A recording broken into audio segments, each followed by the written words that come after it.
The ruh is its own kind of intellect. The brain is its own kind of intellect. And we understand that because we all have a brain and we've been using it in school or been forced to use it. So we use it all the time. And business people have to use it, doctors have to use it, lawyers have to use it. Everybody has to use their brain all the time to do these things, right? And in life you have to analyze, problem identify, find solutions. But the ruh has a different kind of intellect. We'll call it a spiritual intellect.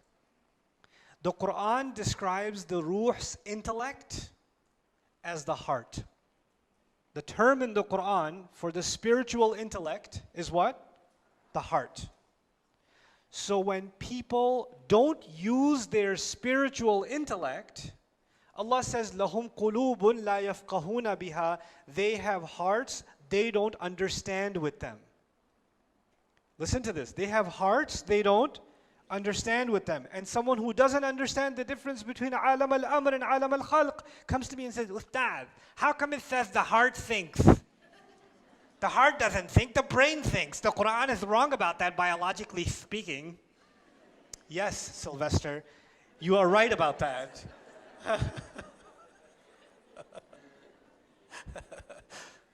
The reason for that is the Quran is not talking about the physical heart. It's talking about the spiritual intellect. And what word did Allah give to the spiritual intellect? Qalb. He gave it the meaning, the qalb. And when people stop using their spiritual intellect, He says their hearts have become hard. Or He says their hearts are covered, they're not using them. Or their hearts are even dead. He even says, إِنَّ فِي ذَلِكَ لَذِكْرَ لِمَنْ كَانَ لَهُ قَلْبٍ. In this Quran, there's a real reminder for someone who actually has a heart. You could be like, but Ustad, everybody has a heart. Yeah, but some people have abandoned their spiritual intellect. They've abandoned their other heart. They're only using this one, not this one. You understand? Okay. Now, it's analyzing. The spiritual heart is also analyzing. But it's not analyzing for food, and it's not analyzing for shelter or clothing or more money. It's not analyzing for that. It's analyzing to fill some other kind of void. Because the physical body gets hungry, the physical body gets thirsty, the physical body has physical, sexual urges, the physical body wants to preserve itself, safety. Those are all needs of the physical body and the physical mind. But the spiritual heart is looking for spiritual food. So you're going to go have the best food with your friends, and you had a great time, but you're feeling an emptiness inside. And that's because your spiritual intellect is analyzing and saying, I didn't find what I was looking for. And then I'm going to go somewhere else and find it. And then I'm going to try to find it somewhere else and find it somewhere else.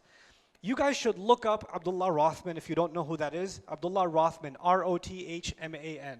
One of the most amazing human beings on this planet, by the way. So his story, listen to his story. I'll tell you a brief synopsis of his story. He comes from a family of, great psychologists and pioneers in psychology. And he became interested in the question of what is the soul. He just became interested in that question. What is it? And he's a white guy. And he doesn't come from a religious background at all. And he wants to understand the soul. So he says, okay, I'm going to look at psychology last. I'm going to look around the world for what people say about this thing they call the soul.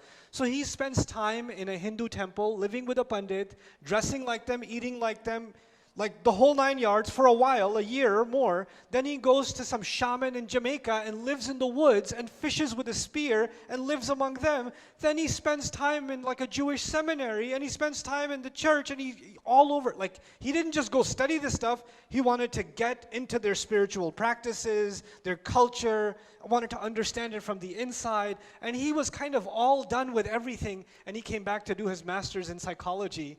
And somebody asked him, did you do Islamic psychology? You look at Islamic spirituality? He goes, really? Islam? And he started looking into it, and he says, this is it. And he took Shahada.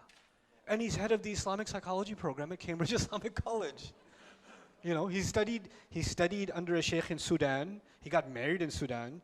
And mashallah, studied Arabic, studied psychology in depth. And just because of the analysis of the ruh, of wahi. Is something inside him seeking.